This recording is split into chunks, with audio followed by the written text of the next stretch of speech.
केली अशीच घटना एक आजचा बीड जिल्ह्यामध्ये काल घडलेली आहे की बीड जिल्ह्यामध्ये उमा किरण कोचिंग क्लासेस असं तिथं मोठी एक संस्था आहे आणि तिथं विजय पवार आणि प्रशांत खटावकर ह्या दोन शिक्षकांनी एका मुलीची छेडछाड केली, तिच्या विनयभंग केला, तिच्यावर अत्याचार केला अशी एक महाराष्ट्र आता खळबळ उडाली आहे.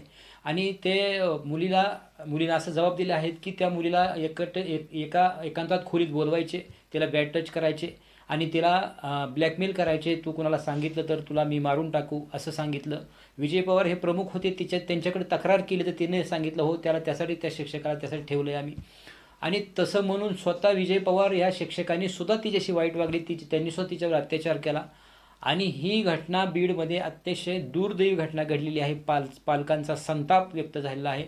आता पोलीस केस झालेली आहे. अगदी तिथं बीड जिल्ह्यामध्ये त्या विरोधात मोर्चा काढलेला आहे. परंतु हे दोन्ही शिक्षक फरार झालेले आहेत, बेपत्ता झाले आहेत.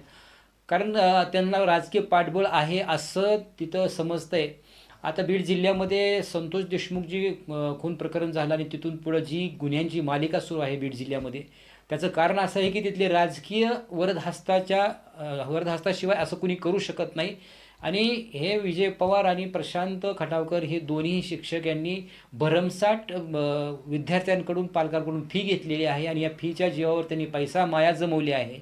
आणि हे पैशाच्या जीवावर त्यांनी राजकीय पाठबळसुद्धा मिळवलं असावं असं तिथला स्थानिकांचा कयास आहे. आणि त्यांच्या स्वतः आता त्यांच्या प्रॉपर्टीची चौकशी करा अशी सुद्धा आता मागणी पुढे येत आहे. आणि त्यांनी त्या मुलीवर जो अत्याचार केला आहे त्या मुलीच्या पालकांनी जी आता त्या कारवाई करा म्हणून आग्रह धरलेला आहे. तिथं मोर्चे सुरू झालेले आहेत. खरं तर शिक्षकाकडं मी सुरुवातीला सांगितलं की शिक्षकाकडे आपण जे आदराने पाहत असतो, परंतु काही शिक्षक फक्त आणि फक्त शोषण करण्यासाठीच, पिळवणूक करण्यासाठी चालले आहेत. आता काही शिक्षकांनी स्वतः खिशातले पैसे खर्चून शिक्षक गरीब मुलांसाठी ते शिकवत असतात.